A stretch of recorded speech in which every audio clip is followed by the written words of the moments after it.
Good morning. Wait a minute, got a squeaky chair. I do that sometimes. I start my introduction and then... Anyway, okay, so excuse me for that.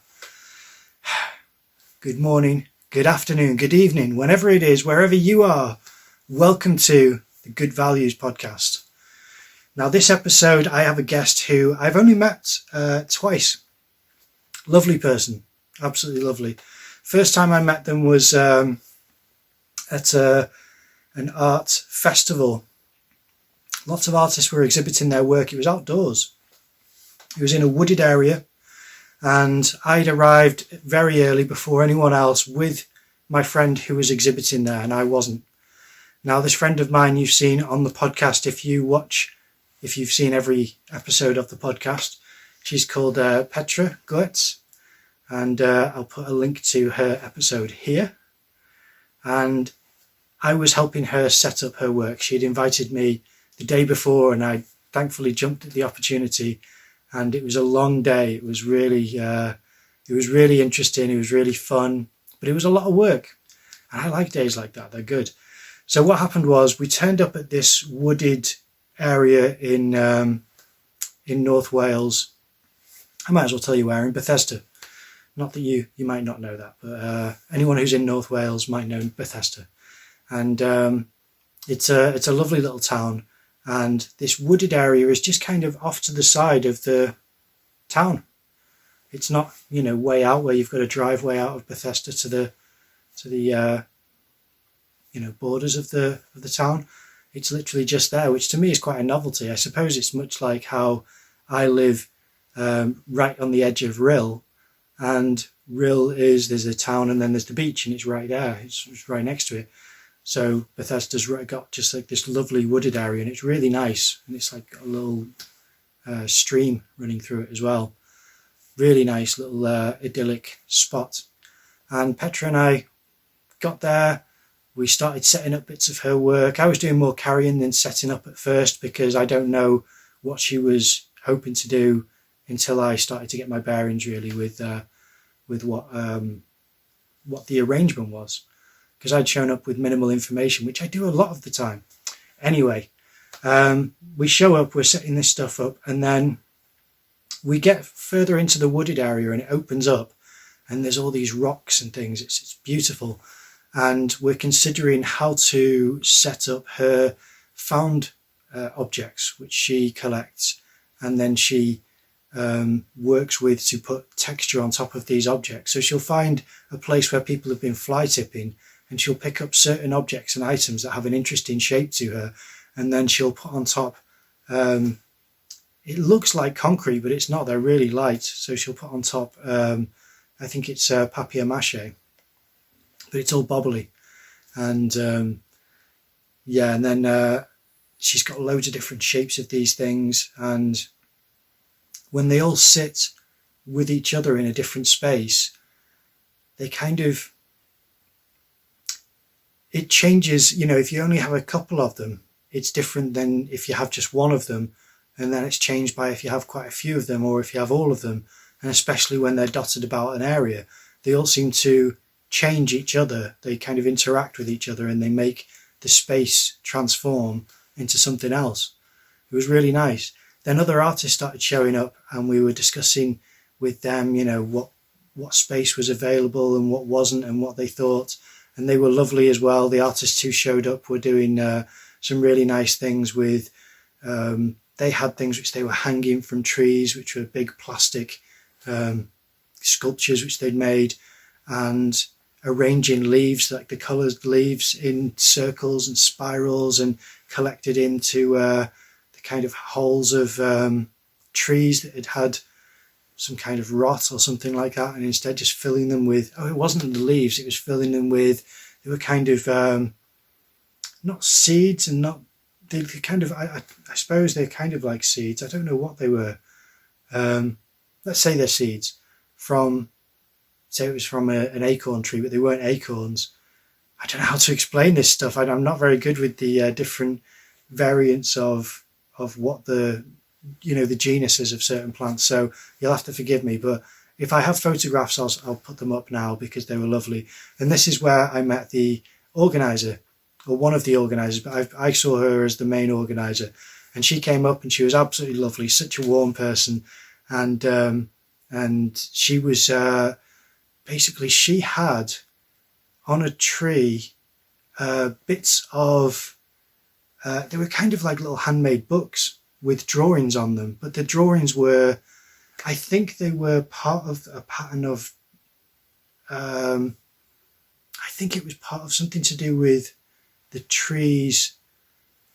I want to say the tree trunk, part of kind of either energy that she feels from it, or it was part of a pattern that she'd seen on it, or it was part of a trail through it. It was something which I'd not got the details solid in my head, but it was lovely anyway. It was really nice, really interesting. So we had her work, we had the couple who came with the plastic sculpture and the leaves and the seeds, and then another artist showed up and she did beautiful silk sheets which she had printed photographs on there, and I'm hoping to have her on the podcast. I did talk to her about this.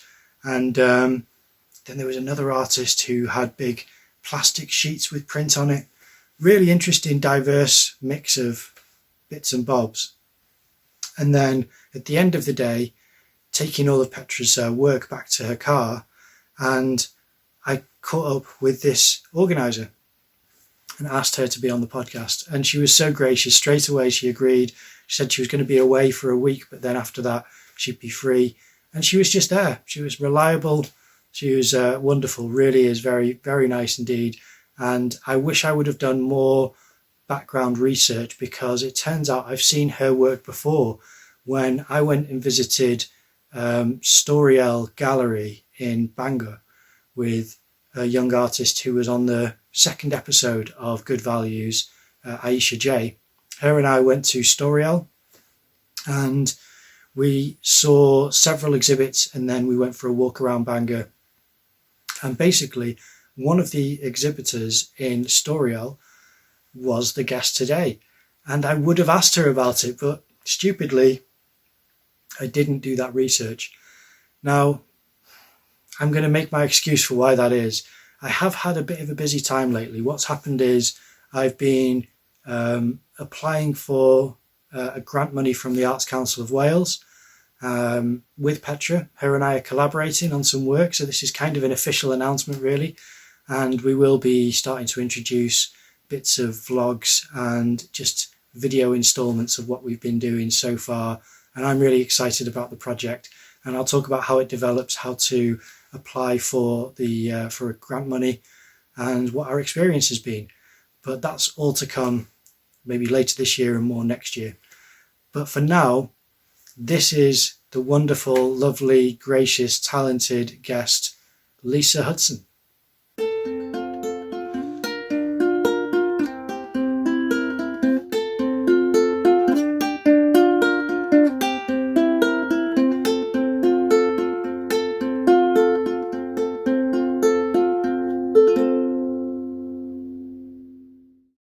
Would you mind introducing yourself for the audience, please? Certainly. I am Lisa Hudson, and I'm an artist and art educator, and I live in Bethesda in North Wales, which is just on the edge of Snowdonia National Park. Oh, fantastic. Beautiful area as well. I was going to ask, how did you get started making art? It's that thing, isn't it, that you always get in artist biographies where they go, oh, he was always drawing, he was drawing before he could walk. And it's kind of, well, it's what everybody does. And then some people just don't stop. Yeah. And I didn't, I was good at drawing when I was a small child. I think every small child is told they're good at drawing. And then when I got to secondary school, I definitely wasn't. So I didn't actually get to take art GCSE or A level. Oh, really? Textiles GCSE, and didn't do very well. And then it wasn't until I was in my late 20s, early 30s, I had 2 kids, and I saw an advert for art classes. I'd tried an access course when I was in my early 20s, and that didn't stick either. So yeah, I did the Bangor University Fine Art Challenge, which sounded just about my level. So, you get to have a go at lots of things, and it's really nice and easy. And before I knew it, I got sucked in, because I obviously reached the stage where you didn't have to draw a perfect trainer that was sitting on the middle of the table in pencil on an A4 page in order to be seen as having some skills. So yeah, that's when it was really when I started that course in early 2000s that it took off. So is that what happened in school? Was it that your draftsmanship wasn't deemed, honed enough? Is that what the problem was? Yeah. Yes, they did a lot of putting things on the table and asking us to draw them, and in pencil, on an A4 sheet. And people who did lots of shading and made it look a bit like the shoe or the book or the bowl of fruit were good enough to take art GCSE, and people who had wobbly shoes and smudgy things were not. Oh, really? Wobbly and smudgy kind of person. Well, that's kind of changed now, I suppose, unless I'm, misunderstanding the approach they still take maybe in high school, but I'm not sure whether that's being updated to being more open-minded to the spectrum of art making, where more unorthodox approaches are embraced. Do you know? I'm not sure. When my daughters were in school, it still seemed quite limited. Certainly, it was certainly better than when I was there. You could be not very good at drawing, but good at modelling here, and that was okay. You could still take art. So yes, maybe it has got a bit better. I think education moves much more slowly than society. Yeah, I suppose it's a large ship to steer, I suppose, to change a curriculum and an ideology maybe. I was curious as well, with you mentioning about the Access course not going so well in your early 20s. Can you tell us what happened there as well? What was the issue? For me, I think personally, Access courses are for older people, and I was 21, so I just missed going in as a normal, as a normally aged student. But most of the other people on the course were considerably older than me, and at 21 that felt quite a big gap. But also I got pregnant in the October, so by the time it was the end of the year, I was a bit stuck for final work because I had other things going on. Oh, fair enough. Yeah, so it all just was a timing thing and a larger scale timing issue maybe. But yeah, but I do think confidence, I think as you get older as an artist, you get more confident and more able to make your own marks without comparing yourself to everybody else quite so much. Yeah, that's good. Yeah, I was always like to ask people as well, what is it that you value about art? For me, I value the way it allows me to investigate the world or to understand the world better. So making it definitely what I make art with in order to answer my own questions. I used to feel like I had to have a message in my art, but actually I'm more interested in figuring out answers, looking for answers than telling anyone anything. So what I value about art is its investigative nature and the freedom of that investigation, where you can find things out for yourself rather than being told something and accepting it. I think the freedom of exploration in art. I think, yes, it's the freedom of it. It can sort of be anything. Yeah. Not to put you on the spot, but is there any example of a question that you were asking and sought out an answer, or discovered some kind of epiphany or anything where in the art making it had revealed itself? So there's so many actually, but an obvious sort of a chunky one that I could say would be that in between 2018 and 2019, I was part of an artistic project called Merched Chwarel, which is quarry women in Welsh, and there was 4 artists who were all living in near or on quarries, 4 female artists, and we were investigating how do the quarries kind of mediate our view of the world. How is it being women in a society which is kind of ruled by these masculine spaces, and a history that talks of the quarry men all the time as if there weren't any women involved at all. It's like they're highly mentioned. And as a incomer to Wales, I have been here 24 years now, but you're still an incomer, really. It was through doing that project, through talking to local people about the history of the quarries, through picking up slate, working with it, drilling into it, stitching into it, I found I was picking up more Welsh. I was understanding places that I walked through or past every single day. And by the end of the project, I'd kind of discovered my place in where I live. And that was kind of the question that we were looking at, is how are we affected by where we live? And that was when I realized that I wanted to stay here, that I had actually come home, whatever that meant. Oh, beautiful. That's lovely.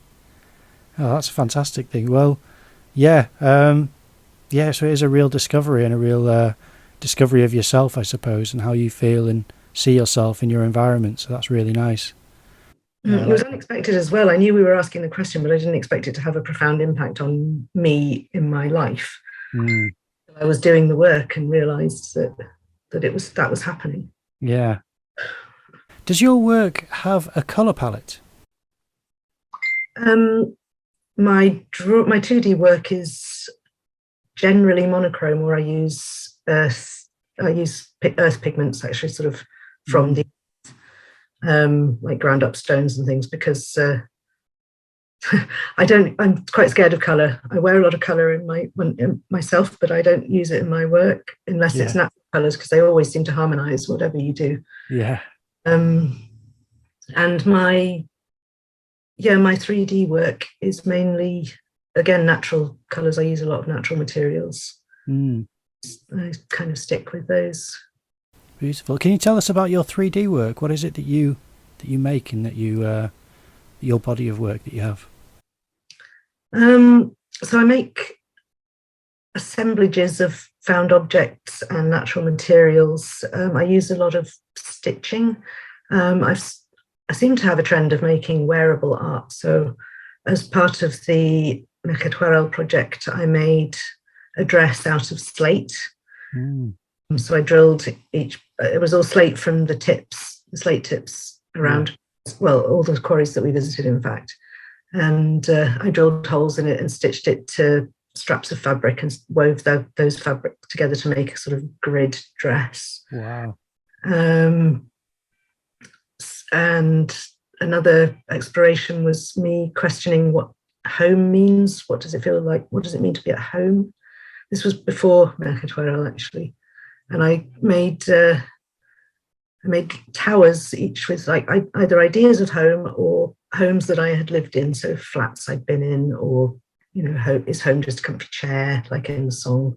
Is home some sort of sanctuary? And those were made out of wet green bamboo, so they kind of warped as they dried, which was quite interesting. They were towers varying between sort of 6 and 4 foot high, with very, very long legs, because they were all sort of looking like they were going somewhere, and these tiny things on the top, and the things were gridded wire, fabric, small things that I'd found.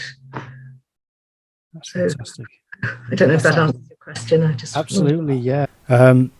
I suppose the follow-up question to that would be, where do you find a good source of inspiration for your work, or for being creative generally? Well, it's me just trying to live my life, really. I come up with questions and stumbling blocks, and I'm sort of quite what if, or I wonder if, what happens if I do that? I like touching things. I like picking things up. I like wrapping things up, and just so I'm inspired by my relationship to the things and people and places around me. But more recently, I've been driven by the burning question that's driving everyone, which is more about what can we do to make the world a better place in face of the sort of overwhelming horrors that seem to be coming at us from every angle. So I do feel like I'm making less things and doing much more socially engaged practice these days, trying to seeing if art can be a vehicle to gather community to tackle some of the bigger things, or even the small things that become bigger in the way the world is at the moment. So like a think globally, act locally sort of principle. Yeah. Exactly. Yeah. So worrying, thinking more about where the materials come from, but also more about, what am I doing with my time? Is there how can I use the freedom that I talked about earlier of being an artist, where you can kind of get away with doing anything in order to participate in the world in a more active way, and trying to make it a better place. Yeah. I think art is kind of lucky. It seems to have less restrictions. There'll be organizations set up to tackle this, that, or the other, but they're all answerable to this, that, or the other as well. And so it's very hard to be free of politics or capitalism or these things in most fields. Whereas I think as artists, we can kind of wriggle through the cracks a bit and set up community groups, but call it an art project. Yeah. Plant gardens, again, call it an installation, things like that. Yeah. It's nice just talking to people in public. Sometimes you don't realise how much of an impact a good conversation can have, where you truly listen to someone and try to find a good compromise between your strongly held beliefs and their expressed opinions and beliefs. I find that sometimes can be years after the fact that you can hear what that did to their life and their direction, I suppose, and it can be profoundly beneficial and positive. So I wouldn't ever underestimate that, I suppose, and that's a really good means to try to improve things generally in your environment and in other people's. Yeah. I suppose the next thing which I'd like to know is it's a bit of a general question, and it's not really mine. It's one which I'm going to steal from another podcast, but I really admire this artist, and she asks people this question all the time, and I always find it interesting how people answer. But what is art?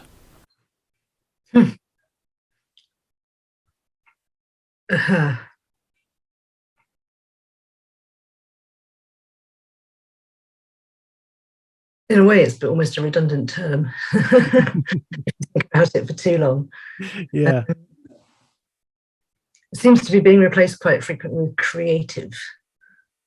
So it's what is art? Is art aesthetics? What are aesthetics? Is it objects? Is it...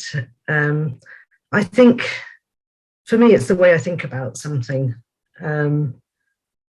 Again, if it's that questioning and explorative thinking, then it can be art. It's almost, is it taking something and making it into something else so that you can understand it better? That's interesting. Don't get me wrong, I don't have an answer. Yeah, no, I don't think anybody does. No. One of the things we were asking in Utopia's Bach, because we were doing a lot of socially engaged stuff, a lot of what we were doing was just having meetings, actually, and working with relational aesthetics, which is a term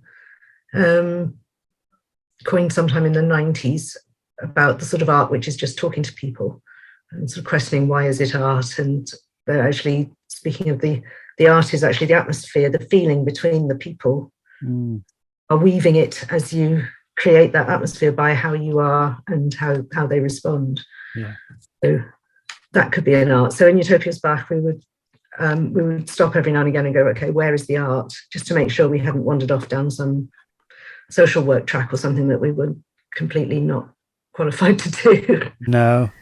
Do you find a lot of reductive definitions are still circulating, such as, drawing, painting, sculpture is art? Or I do. It does shock me the amount of, I do mix with a lot of artists all the time, so I'm in this bubble and I kind of think that everybody understands everything. And then you go to a family do or something and you get introduced to, this is my so-and-so niece, whatever, the painter or the artist, and they go, oh, what do you paint? Oh, go, no. I paint life with words.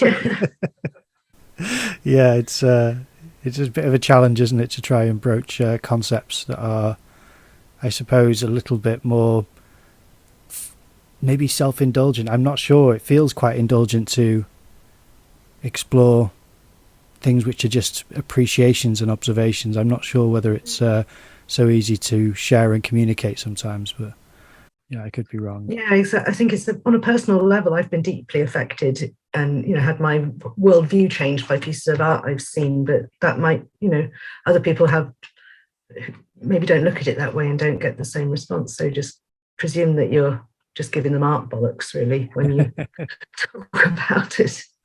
Well, I was told by someone that, what do you say your cat's name is again? Sorry. Moo. Moo. Oh, so cute. Is that because he's the colour of a cow? Moo. I think so. He was kind of named that he's 16 years old, and he was really 16 years ago by my daughter. He arrived in the house being called Mr. Mistopheles, but nobody ever called him that since then. Then we called him Felix, but then we thought that was a bit common. Yeah. Oh, lovely. Cat sorry. Lost my train of thought. What was I going to say? I think I was going to go back to the inspiration question and say how I found with some guests, I try to open up inspiration as far as it can be obviously, the landscape, or it can be other artists, but to also be music and poetry, and just to open up where inspiration can strike. But it was interesting that you said from yourself asking yourself questions.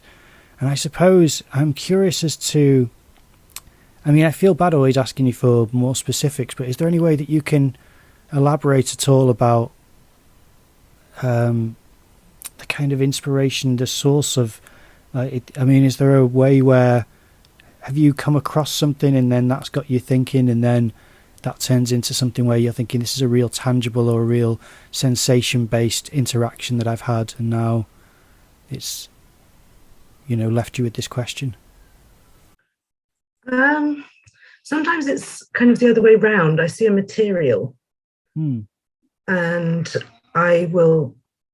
it's usually a rusty thing by the side of the road or in a quarry or a piece of rock or something, and I will get that material and play with it and wonder what it is that attracts me to this thing, and draw it and wrap it in something, or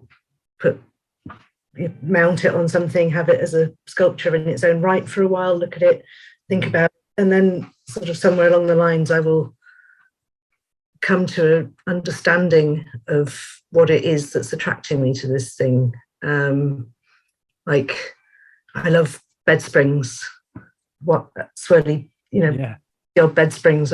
I just, if I can see one from a mile away and I'm straight over, like, looking at it, and I've photographed them and I've wrapped them up and I've cut them into pieces and made big sculptures out of them. And it's and it's probably, I think it's something to do with the sort of cellular cohesion of them, the way they come together to become a mattress, but then they're all these individual things, and they're also sort of promise. And so in a way, like, it's a question I didn't know I had, but it's sort of something about myself. I like complexity, and that's reflected in, I like lots of lines all together. I get things attracted to drawing are always quite complicated and wiggly lines, and I think, so that's a way of learning something about myself that I didn't know I had a question about, I think.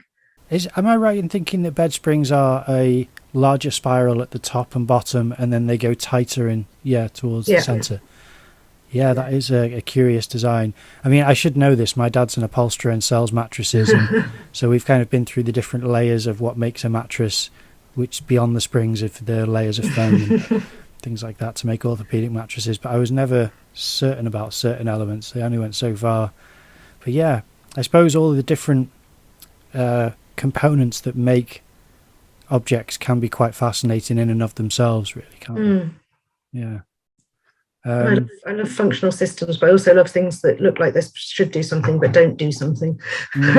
Yeah. That's a definition of art which I came across. I think that's what I was saying last time Moo showed up, was a definition of art that I'd come across was something, art is things which are not functional. Yes. Yeah, is that? Yeah, that's a kind of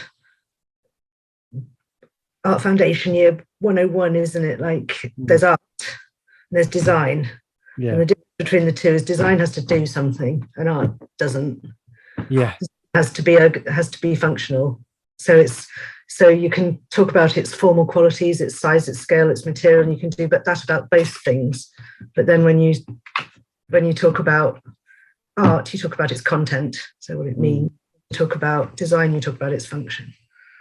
I'm curious as to ask, this isn't actually something which I usually ask people, but because you're a teacher yourself and you're quite knowledgeable about some of these questions, I'd be curious to ask, this is something which I asked so many people in university and got so many different answers. What would you say is the difference between fine art and illustration? No idea. No. I mean, apart from when you go into illustration, you know you're going into working for clients and deadlines and there's a lot of sort of technical stuff. You need to learn that's specific to illustration about page layouts and color bleeds. And I don't know, I do illustration, but yes, I think it's more about drawing, and it doesn't put so much of the other stuff in, apart from now when it's all about everything, because everything is all about everything. Yeah, I think that's the curious part, is that the lines have been blurred to the extent where if you're on an illustration course, it's illustration. If you're on a fine art course, it's fine art. But it can be using illustration to make fine art, or something which people might associate with illustration. So, yeah, I just thought I'd pitch that to you, but that's probably one of the more easily understand or comprehensive answers I think that I've had. Other people have given me answers which are incomplete somewhat, because some people will say illustration is accompanied by writing and fine art isn't, which isn't really true, because fine art is accompanied by writing, by text, and illustration doesn't always have to be. But I see where they've got that idea from, and some people say illustration's for a client and fine art isn't, and that's not always the case. But I understand that certain of these things are consistent with illustration most of the time, and with fine art only some of the time. It's such a strange thing. Yeah. By that definition, all the pre-Raphaelites would be illustrators. Yeah. Because it was all bits from poems and stuff, wasn't it? That's true. I know people these days who make what looks like classical fine art pieces, and they call that illustration. So I never know where to draw the line, or if a line is to be drawn, really. My first inspiration, definitely as a child, was absolutely illustration. Like, I would think I was born in the golden age of children's illustration, kind of. There was still all the sort of Winnie the Pooh type books and Arthur Rackham and all those wonderful, wonderful drawings and but then there was also lots of those crazy 70s, like really quite psychedelic illustrators coming up as well. I spent my whole childhood, I was quite a loner as a kid, and I spent my whole childhood in picture books, and that was all I wanted to do, was be able to draw like that. I wanted to draw beautiful women in lovely dresses with butterflies. That's fantastic. Yeah, I mean, to be honest, I still am a little bit obsessed with trying to be a better draftsman, but that's more my personal pursuit, I think. But yeah, there's different elements. Sorry. Yeah. No, I also pursue trying to be a better draftsman all the time, and I do think drawing is one of the best ways to investigate your relationship between yourself and the thing. Yeah. Spending hours and hours with it, trying to draw it properly. Yeah. You can really get that. That was how I got my head around the bed springs, was I just drew them. Brilliant. Again. Wow. I mean, I've been told before that that's how you truly see things, is to either, draw them or spend that time observing them so that long that you are analysing from top to bottom the form, the colour, just how it's, sits in its environment, and a lot of things which on a first observation won't necessarily occur to you, where on a deeper, more meditative session, you'll have this, a connection with this form, which I enjoy that aspect of it as well. Me too, and I love the way, however long you look at something and however carefully you draw it and you measure it and you rub it out and you make sure everything's in the right place, it never looks exactly like the thing. You've always put some kind of editorial into it. Yeah. brought out the things that you're interested in, made less of the things that you're not. Yeah. You know, it lumpier or bumpier than it was, or smoother than it really is, or shinier than it really is, because that's the conversation between you and the object. Absolutely. I quite like that. I think that's what makes drawings and artwork more valuable to me than, don't want to say just photographs, but a photograph is a fragment of a second, whereas a still life will be you spending, say, an hour or 10 minutes or however long you have with this object, which that's time and the movement of that space with you and the object, and a photograph only captures this microsecond, really. So, but I say that photographers do fantastic work, and I think I'm talking about the type of photographs that I'd take as a quick reference where I don't have a lot of this knowledge to inject. I think taking a photograph doesn't get you closer to the object in a way. It almost, for me, takes you further away. We've all holidays or great days out where actually you've just spent the whole time taking pictures, and you can't remember the day because you were just viewing it through a screen. So all you've got is the pictures left. Yeah. To be honest, that's a literal trick which I was taught by my brother, who's a professional illustrator, and he told me how if you're drawing something and you've spent a long time drawing it, take a photograph, and it's like stepping away from it because it gives you a sense of distance. So it actually has that weird distance from the actual engagement with the object as well, where you can look at your drawing as though it were in another room, or that you've just walked some way away and can see it with a clearer. I don't know. It's weird. With a drawing, I think it helps seeing it from a distance, so that you're seeing it kind of shrunk down and minimalized, so that you can really analyze where you've gone wrong. It's just like doing a mirror image with of an image that you're drawing, highlights anything where you are skewing the angle. As like you said before, it's not necessarily a bad thing. It's more what you've heightened from what you're observing and what you're valuing about the object. Okay, so a question that I ask all of my guests, and I'm always fascinated to hear the answer, is, what's the most beautiful thing you've seen today? I think it's called Traveller's Joy at the studio. We've got an infestation of it. It's actually a horrible plant that's kind of just covering all the pretty things we planted. But today it's in flux. It's currently going from funny little spider things on the end to these fluffy things that look like cats. Oh, wow.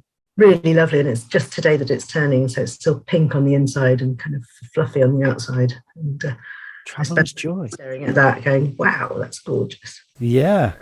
I'll have to try and find some photograph of that. Traveller's Joy. That sounds really interesting. It must have a proper name. I think it's called Traveller's Joy because the flowers always point away from the sea, so it'll help you know where you are.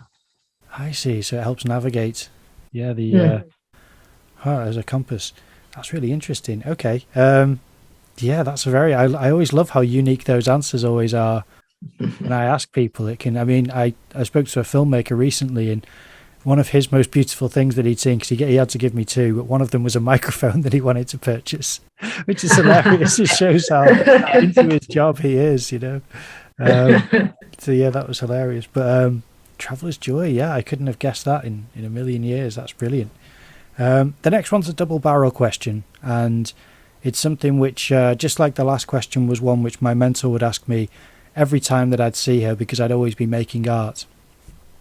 And I started to realize that she'd ask me every day, because it was a very important question. Just like the most beautiful thing you've seen today is a question you can ask yourself every day, or be asked every day, and it would probably change because of different observations you make.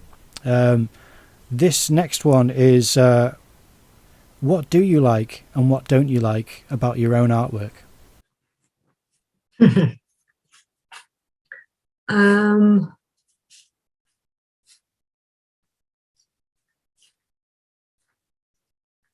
I like doing it, and I don't like exhibiting it. Really? Oh, wow. That's amazing. So yeah, so the process of making art is something that you do like, but you don't like having to feel vulnerable in putting it out there in the world. Oh, it's not even the vulnerability. I get very bored of everything I've made once I've stopped making it. That's interesting. Yeah, I can relate to that, actually. Once it's done, I'm done with it. Yes. And then you get this sort of awful period of time, often too long, where your thing is on show. You forget about it and people keep telling you how lovely it is, and you have to respond. Because it's like, well, it's not lovely, you're missing the point. Or I disagree. Or, thank you. Or oh God, that's still there, is it? Oh wow! So yeah, that was very very succinct. I like that. That's really interesting. Well, excellent. Is there any social media you'd like to direct my audience to, that where they should check out your work, or any organisation that you're involved with, or anything that you think is worth checking out? I am appalling at social media. I do have an Instagram, which is Lisa Hudson on Instagram, and I also have a Facebook page of the same name, which is my art page. You're more likely to get stuff on Instagram than Facebook these days. But I would strongly recommend, and this is the thing that I'm most proud of, that I'm part of at the moment, which is Utopia's Bach, socially engaged project. We have a really fabulous website. There's loads of ways to get involved, and we are at www.utopiasbach.org. And yes, come and join us for things that we do together. There's so much about it that the best recommendation I can give is go to the website and have a read. Oh, fantastic. Well, all of the links will be in the description below this video, as always. But yeah, I'd just like to thank you very much for being a guest on the podcast. It's been really lovely talking to you. Oh, thank you very much for inviting me. It's been really interesting. First time I've done something like this. Oh, excellent. Well, hopefully it's not the last. If you'll come on again, I'd love to have you on next year, maybe, after a period of more exhibits, more things that you're bored with and finished with, and glad to see the back of. Brilliant. Excellent. Okay, thank you very much. Thank you. Bye, everyone. Bye. Okay, so that is the episode. And I really appreciated that conversation. I thought it was lovely. I especially loved the slate dress. What an incredible idea. And to have those images was really nice as well. And there's lots of her work which I've seen now on her Instagram, which all of the links for her social media I'll leave in the description below. But yeah, check her out. She's a fantastic artist, a really lovely person. You can tell from the conversation that we had that she's just incredibly intelligent, insightful and generous and talented person. So I really do appreciate her time. And I'm looking forward to talking to her again, because I know that we'll have a great conversation, and I'm hoping to catch up with her at other places. I'm sure I'll see her at other exhibits. I've already seen her at one exhibit that I went to last weekend. And it's again, thanks to Petra. She's such a good connect for me to this network of artists in North Wales. And she always tells me about different exhibitions that are on and invites me to join her. And when I do, I get to meet lovely people like Lisa. So if you can, please go and support her social media and any exhibits that you see her work at, because you can tell it's beautiful work and very interesting. Oh, I mentioned in the introduction that I'd seen her work at Storiel Gallery. So I don't know, maybe I put up the images there, but if not, then let me put up a few images here from that, because it was really interesting and it stuck in my head. There were several different artists exhibiting there, but I remember looking at this and it just made me pause for a moment and be quite curious. But because I was with someone, I didn't fully soak up the information of the exhibit. I need to get better at that, really. I think I'm still quite cautious to be out in social situations, and I think that changes how comfortable I am in these spaces. So I'm going to try and relax a little bit. If I'm committing to doing a certain thing, like going to visit an exhibition, then I should really try to get all of the benefits that I used to, instead of what I do these days, which is, I don't know, feeling a slight sense of panic and unrest or unease, or feeling a little bit, anxious, basically. And that's something which changes my experience, sadly. But there we are. Her work was beautiful, very interesting, and wonderful person to talk to. I really appreciate her being on as a guest, and I thank you very much for watching. If you did like this episode, then please leave a like, comment down below, subscribe to the channel, ring that notification bell, share this with any friends and family who you think might enjoy it, or anyone who's interested in art at all. Please support all of the links for Lisa that I'm going to leave in the description below. And thank you again for watching. I will see you in the next episode.